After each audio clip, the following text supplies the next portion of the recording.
ശ്രീഗുരുഭ്യോ നമ. മഹാഗണപതയേ നമ. ശ്രീ പല്ലശേന ഭഗവതിയേ ശരണം. ശ്രീ ചോട്ടാനിക്കരയമ്മ திருவடிகளே சரணம். இன்றொரு உண்மை சம்பவம். ஒருமுறை நான் சோட்டானிக்கரை பகவதியை தொழப்போனேன். எனக்கு பச்சைக்கிளின்னா ரொம்ப பிடிக்கும்.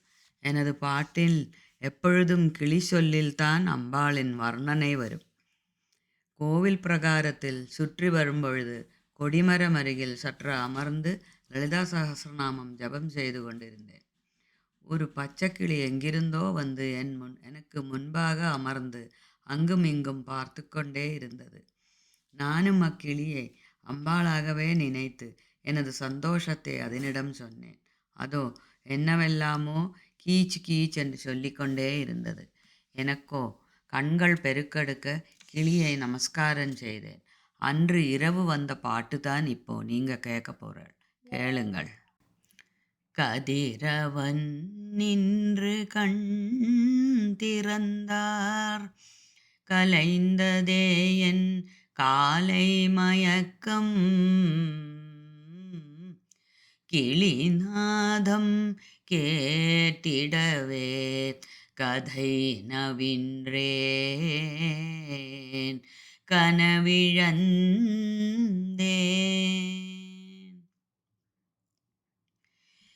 கிளியே பச்சை கிளியே கதையெந்தன் கேளாய், காமாட்சியின் காதிலே என் வேதனையை கூறாய். கல்லாய் அவள் நிற்கையிலும் கரைவாளே பரிந்தருள்வாளே, காட்டிடுவாள் காட்சியவள் வீட்டிலையும் வந்து. கிளிய பச்சை கிளியே கதையெந்தன் கேளாய், காமாட்சியின் காதிலே என் வேதனையை கூறாய். கனகதாரை பொழிவாளே ஸ்ரீசங்கரர் சொல்லி, காலமெல்லாம் காத்திடுவாள் கண்ணிமையாய் நம்மை.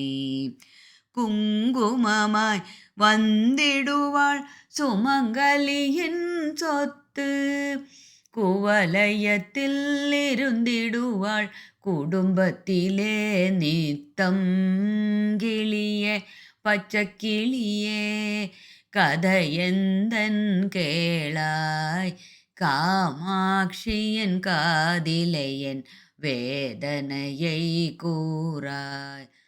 கடலலை போல் மனதலயாம் கனகதுர்க்கை பாசவலயாம், கண்ணிமைத்தால் புண்ணியமாம் காமாட்சி வாமாட்சி விஷாலாட்சி தாயே.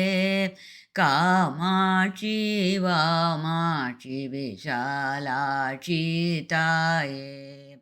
கிளிய பச்சை கிளியே கதையெந்தன் கேளாய், காமாட்சியின் காதிலே என் வேதனையை கூறாய். கல்லாய் அவள் நிற்கையிலும் கரைவாளே பரிந்தருள்வாளே, காட்டிடுவாள் காட்சியவள் வீட்டிலையும் வந்து. கிளியே